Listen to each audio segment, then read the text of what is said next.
হাঁস পালন একটি লাভজনক ব্যবসা হতে পারে, তবে সঠিক পদ্ধতি অনুসরণ করা জরুরি যাতে তাদের স্বাস্থ্য ভালো থাকে এবং উৎপাদন বৃদ্ধি পায়।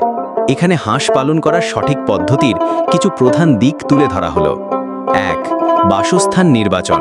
হাঁসের জন্য একটি সুরক্ষিত, পরিষ্কার এবং বাতাস চলাচলের জন্য খোলামেলা স্থান প্রয়োজন।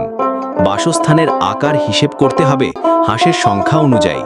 প্রতিটি হাঁসের জন্য কমপক্ষে 2 থেকে 3 বর্গফুট জায়গা থাকা উচিত।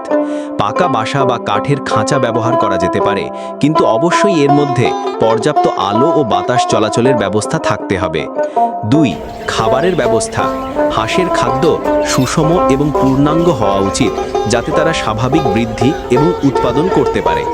তাদের প্রধান খাবার হতে পারে ভুট্টা, গম, সয়াবিন, সবুজ শাকপাতা এবং বিভিন্ন প্রাকৃতিক খাবার।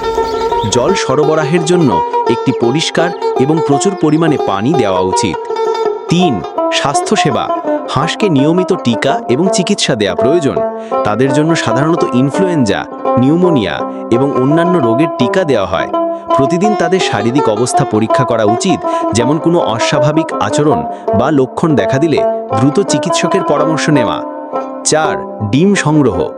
ডিম সংগ্রহ করার সময় খুব সতর্ক হতে হবে যাতে ডিম ভেঙে না যায়। প্রতিদিন একবার ডিম সংগ্রহ করা উচিত। ডিমগুলি পরিষ্কার ও শীতল জায়গায় রাখা উচিত যাতে সেগুলি তাজা থাকে। 5. নিরাপত্তা। হাঁসের আশেপাশে যে কোনো শিকারী প্রাণী বা পোকামাকড় থেকে রক্ষা করতে হবে। রাতে তাদের নিরাপদ রাখতে হবে, তাই খাঁচা বা বাসা বন্ধ করে রাখুন। 6. হাঁসের প্রজাতি। হাঁস পালন শুরু করার আগে বিভিন্ন প্রজাতির মধ্যে পার্থক্য জানা দরকার।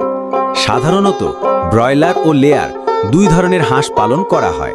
ব্রয়লার দ্রুত মাংস উৎপাদন করে আর লেয়ার ডিম উৎপাদন করে। যে উদ্দেশ্যে হাঁস পালন করছেন তার ভিত্তিতে প্রজাতি নির্বাচন করুন। 7. আবাসন পরিষ্কার পরিচ্ছন্নতা। বাসস্থান নিয়মিত পরিষ্কার করা জরুরি।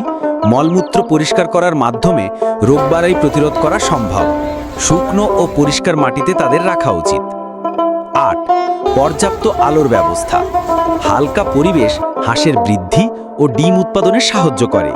যদি প্রাকৃতিক আলো কম থাকে তবে সাদা আলো ব্যবহার করা যেতে পারে।